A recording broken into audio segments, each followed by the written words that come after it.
मैं यदु यादव आप सभी का RSPI एकेडमी के यूट्यूब चैनल पे बहुत बहुत स्वागत करता हूं। दोस्तों, जो कैप्सूल्स लोग डिजीज होने पे खाते हैं, तो क्या आपने कभी गैस किया है कि कैप्सूल का ऊपरी आवरण किसका बनता है? दोस्तों, इससे संबंधित एक क्वेश्चन आपका UPSSC में पूछा गया था, बहुत ही बेहतरीन क्वेश्चन था। और इस कैप्सूल के ऊपरी आवरण से संबंधित मैं आपको एक बहुत अच्छा पॉइंट इसमें बताऊंगा। तो सबसे पहली बात हमारे लिए जानने वाली हो जाती है कि कैप्सूल जो ऊपरी आवरण होता है, ऊपरी कवर होता है, वो किसका बनता है। पहले तुम्हें इसकी जानकारी हो, फिर UPSSC में इसको कैसे क्वेश्चन को डिफिकल्ट बना दिया गया था वो भी हम लोग समझते हैं। तो सबसे पहली बात है दोस्तों कि कैप्सूल का ऊपरी आवरण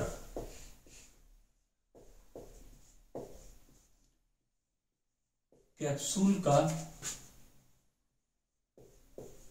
ऊपरी आवरण कैप्सूल का जो ऊपरी आवरण है दोस्तों, वो नंबर फर्स्ट, पहले तो आप समझे जिलेटिन का बनता है।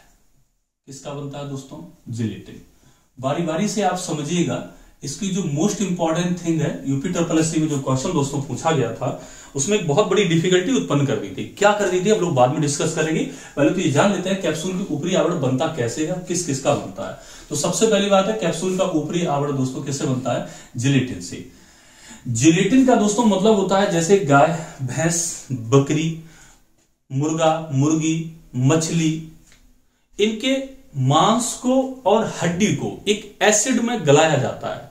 गलाने के बाद में दोस्तों जो नीचे अवशेष प्राप्त होता है लास्ट में, वही अवशेष कहलाता है जिलेटिन।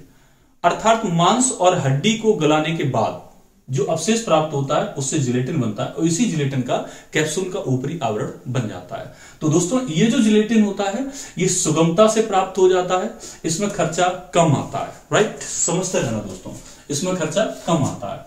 सेकेंड पॉइंट दोस्तों, एक बनता है सेलुलोज का। ये सेलुलोज का, सेलुलोज दोस्तों क्या होता है? दोस्तों जितने भी पादप जगत है, जो भी पेड़ पौधे हैं, राइट, इन पेड़ पौधों से ये सेलुलोज प्राप्त किया जाता है। पेड़ पौधों की छाल से प्राप्त किया जाता है। जैसे कि आपको हम बताया दोस्तों, दुनिया में जो भी पेड़ पौधे हैं, उस पेड़ पौधे का, किसी एक पेड़ का जो 33% जो मटेरियल होता है वो सेलुलोज का ही बना होता है। तो वहां से सेलुलोज कलेक्ट कर लिया जाता है। आपको मैं बताऊं, जो कपास के रेशे होते हैं उनमें तो 90% का सेलुलोज आप गेन कर सकते हैं। कपास के रेशे में 90% आप सेलुलोज प्राप्त कर सकते हैं। तो इस तरह से सेलुलोज को प्राप्त कर पाना थोड़ा सा कठिन हो जाता है, थोड़ा सा महंगा हो जाता है दोस्तों।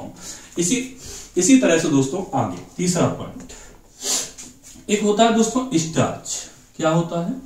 स्टार्च। राइट, क्या होता है दोस्तों? स्टार्च। स्टार्च का मतलब दोस्तों जैसे अनाज, गेहूं, चना, आलू, मटर, सेम, चावल। राइट, चावल में जो व्हाइट मड टाइप का होता है, स्टार्च को मंड भी बोला जाता है। इसको आप मंड भी समझ सकते हैं। जो गाढ़ा गाढ़ा सा पदार्थ होता है, पानी ऐसा जो गाढ़ा पदार्थ होता है, मंड कहलाता है, स्टार्च कहलाता है।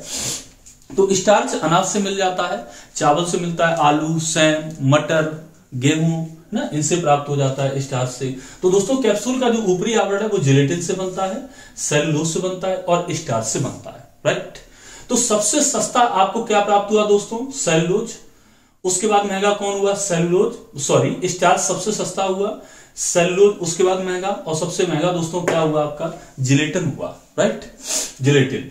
तो दोस्तों मैं आपको यह बताना चाहता हूं कि UPSSC में जो क्वेश्चन आया था वो इस तरह से आया था कि कैप्सूल का ऊपरी आवरण बनता है, और उसमें 4 ऑप्शन दिए थे। मैं आपके सामने इन चारों ऑप्शंस को यहां पे डिस्क्राइब करता हूं दोस्तों। उसमें पहला ऑप्शन था अंडे का बाहरी छिलका। जो ऑप्शन दिए थे दोस्तों मैं आपके सामने लिख रहा हूं यहां पे, अंडे का बाहरी छिलका। इसी तरह से दोस्तों आपका था सेलुलोज, ठीक है।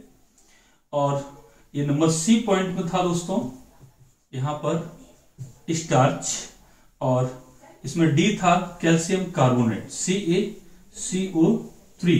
ये 4 ऑप्शन दिए थे। तो दोस्तों बात ही आती, अभी मैंने आपको ये बताया कि कैप्सूल का ऊपरी आवरण सेलुलोज और स्टार्च दोनों का बनता है, लेकिन ये कठिन इसीलिए प्रश्न कर दिया गया दोस्तों, यहाँ पे सेलुलोज और स्टार्च दोनों ही ऑप्शन दे दिए। निश्चित रूप से ये अंडे का बाहरी छिलका आंसर नहीं होगा, कैल्शियम कार्बोनेट नहीं होगा, लेकिन सेलुलोज और स्टार्च में कोई तो एक होगा, अर्थात दोनों ही हमें पता, दोनों से ही कैप्सूल बनता है। तो दोस्तों जो सबसे सस्ता पड़ रहा है, सस्ता कौन पड़ रहा है दोस्तों? स्टार्च। तो स्टार्च के ज्यादातर कैप्सूल्स बनते हैं, तो जाहिर सी बात है जो वरीयता देंगे, प्रेफरेंस देंगे, वो आप स्टार्च को देंगे दोनों में से। समझ पाए होंगे आप मेरी बात को? तो इस क्वेश्चन का आंसर दोस्तों क्या होगा? स्टार्च। तो thank you so much for watching my YouTube channel. Thank you.